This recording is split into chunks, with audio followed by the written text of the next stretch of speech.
성경의 숲을 걷다. 오늘은 사무엘하 23장입니다.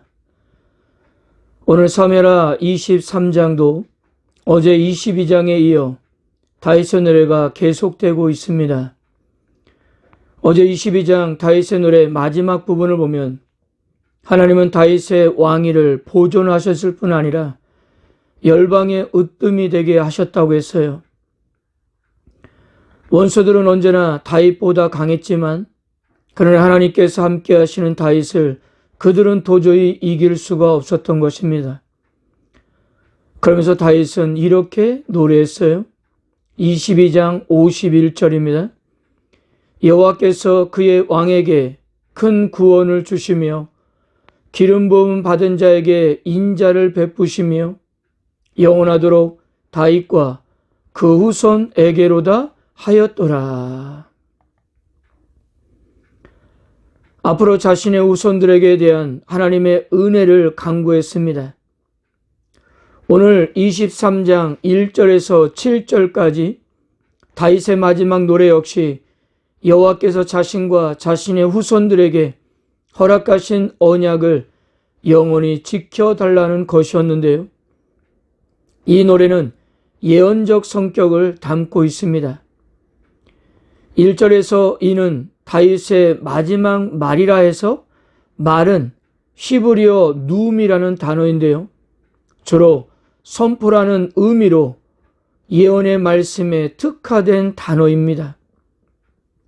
그리고 2절을 보면 다윗의 마지막 말이 여호와의 영에 의해서 선포되는 것으로 볼 때 하나님의 예언적인 말씀이었던 것입니다.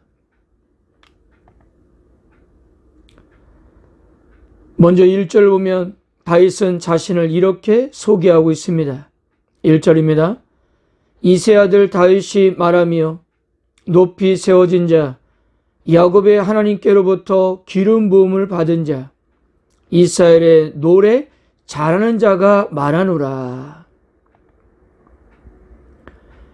가장 먼저 다윗은 자신을 이세 아들이라고 불렀습니다. 자, 무엇을 드러내고 싶었던 것일까요? 바로 자기는 그저 평범한 농부의 아들이었다는 것입니다. 그리고 이세 아들이라는 표현은 다윗을 무시하거나 비꼴 때 사람들이 즐겨 사용했던 호칭이었어요. 여러분, 이 용어를 가장 즐겨 사용한 사람이 누구였는지 아십니까? 바로 사울 왕이었습니다. 그는 항상 다윗을 이세 아들이라고 했거든요. 그만큼 다윗을 무시했다는 거예요.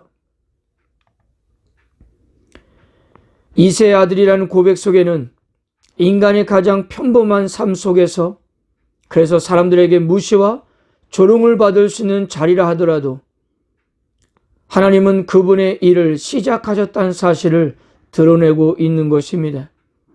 그 하나님의 일하심은 다윗을 통해서 증명되었다는 거예요. 그리고 두 번째는 자신을 높이 세워진 자라고 고백했습니다. 가장 연약하고 비천한 자리였는데 하나님께서 자기 인생을 시작하심으로 높이 세워진 자가 되었다는 거예요. 즉 자기가 이 땅에서 왕이 되었지만 이는 자기가 성취한 결과가 아니라 바로 하나님께서 세워주신 결과였다는 거예요.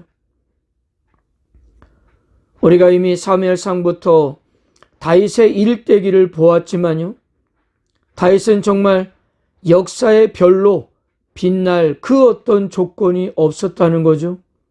그럼에도 불구하고 하나님께서 자신을 높이셨던 것입니다. 그 이유가 아니면 자신이 이렇게 세워졌다는 것이 말이 안 된다는 거였어요.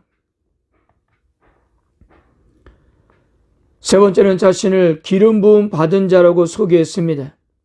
그런데 자기에게 기름 부으셨던 하나님을 야곱의 하나님이라고 불렀습니다. 그렇다면 여러분, 다윗이 고백하는 야곱의 하나님은 어떤 분이십니까? 우리가 이미 창세기를 공부했듯이 야곱이 이스라엘이 되기까지 하나님은 부단히 그의 인생에 찾아가셨습니다. 자기밖에 모르고 사기꾼의 기질에 있는 야곱을 하나님은 계속 찾아갔어요. 그러다가 야곱과 하나님 사이에 대충돌이 일어나지 않았습니까? 약복 강가에서 하나님과 야곱의 한판 씨름이 시작되었던 거예요. 이럴 정도로 마지막 하나까지도 포기하기 싫은 인간의 집념을 보여준 사람이 바로 야곱이었는데요. 그러나 하나님은 야곱에게 어떻게 다가가셨습니까? 내가 너를 부르고 선택한 이상은 내 인생을 내 마음대로 가도록 두지 않겠다. 너를 붙들어서 내가 원했던 그림이 나올 때까지 너를 깎고 빚어서 너를 만들어 놓겠다는 진념으로 하나님 역시도 고집스럽게 야곱에게 찾아가신 것입니다. 그렇게 해서 야곱이 이스라엘이 된 것입니다. 아무런 자격도 없는 자신을 하나님은 야곱과 같이 자기에게도 그런 놀라운 은혜를 베풀었다는 고백이었던 것입니다. 마지막으로 자신을 이스라엘의 노래 잘하는 자로 소개합니다. 이 고백 속에는 하나님의 자랑스러움이 들어있는 거예요. 그것은 바로 다윗은 입만 열면 하나님을 노래했기 때문입니다.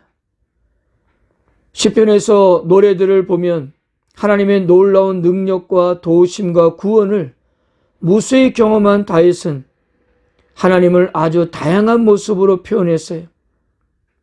우리가 이미 어제 22장에서도 본 것처럼 나의 반석, 요새, 건지시는 자, 피할 바위, 방패, 구원의 뿔, 산성 등등 우리의 생각으로는 도저히 나올 수 없는 표현들이 다윗의 입을 통해서 아름답게 묘사되었던 것입니다. 때로는 그의 눈물, 고난, 넘어짐, 감추고 싶은 욕망, 수치들까지도 하나님을 찬양했어요. 즉 다윗은 온 생애가 다 노래가 되었는데요. 그 노래는 자기 자랑이 아니라 하나님에 대한 노래였던 것입니다. 자, 5절을 보세요. 내 집이 하나님 앞에 이같지 아니하냐? 하나님이 나와 더불어 영원한 언약을 세우사 만사에 구비하고 견고하게 하셨으니 나의 모든 구원과 나의 모든 소원을 어찌 이루지 아니하시랴. 여러분, 참으로 놀라운 고백이지 않습니까? 하나님께서 허락하시고 유지하실 것이기 때문에 다윗은 이토록 자신 있게 고백할 수 있었던 거예요. 다윗과 언약을 세우신 분이 바로 여호와 하나님이십니다. 그분이라면 끝까지 언약을 지키실 것이기 때문이었습니다.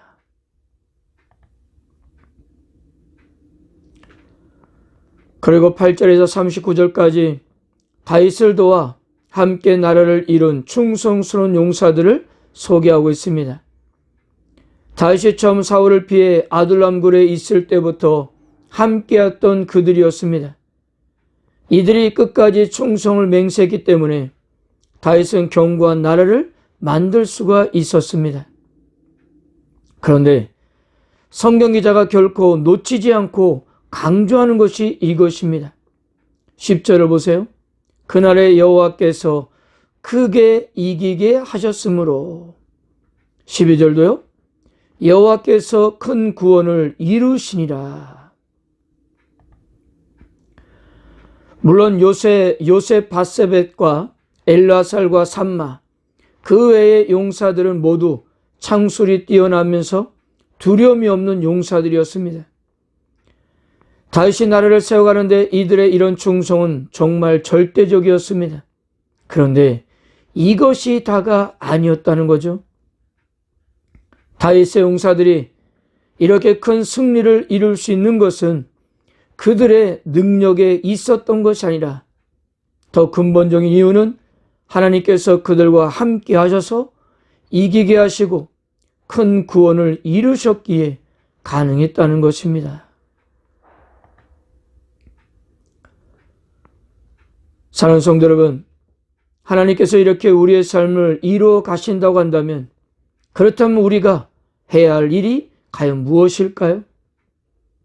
첫째, 우리들도 하나님의 약속의 말씀을 믿고 기도해야 한다는 사실입니다. 이렇게 말하면 그럼 하나님의 약속의 말씀이 무엇인가라고 생각하는 사람들도 있을 텐데요. 우리가 하나님의 말씀을 듣는다든가 아니면 개인적으로 말씀을 읽다가 묵상하다가 은혜가 되는 것이 있다면 우리는 그것을 하나님께서 나에게 주신 말씀이라고 믿는 것입니다. 그리고 그것을 근거로 기도할 수가 있는 거예요. 그러므로 우리에게 주신 하나님의 말씀을 부여잡고 우리는 끊임없이 기도해야 한다는 사실입니다. 둘째, 하나님의 약속이 반드시 성취된다고 한다면 우리는 믿음으로 기다려야 한다는 거예요. 하나님의 약속은 반드시 성취되지만 그러나 그것을 이루는 것은 내가 원하는 때가 아닌 하나님의 때에 이루어지기 때문에 우리는 그때까지 믿음으로 인내하면서 기다려야 합니다. 비록 주어진 사항이 전혀 그렇게 돌아가지 않는다 해도 하나님께서 하신 말씀은 반드시 이루어진다는 믿음으로 인내하면서 기다리는 것입니다. 이것이 바로 다윗이 가장 잘한 일이었던 거예요. 사랑하는 성도 여러분, 하나님은 여전히 살아계시고 그 하나님께서 하신 약속의 말씀도 여전히 유효합니다. 아니, 영원히 변하지 않습니다. 그러므로 다윗처럼 자신 있게 믿음으로 고백할 수 있기를 바랍니다. 하나님이시라면 끝까지 언약을 지키실 것이기 때문이에요. 그리고 또한 우리 각자에게 맡겨진 자리에서 충성스러운 일꾼들이 되어 우리들의 공동체를 온전하게 세워 나가시기를 축복합니다. 하나님께서도 우리들과 함께 하실 것입니다. 아멘.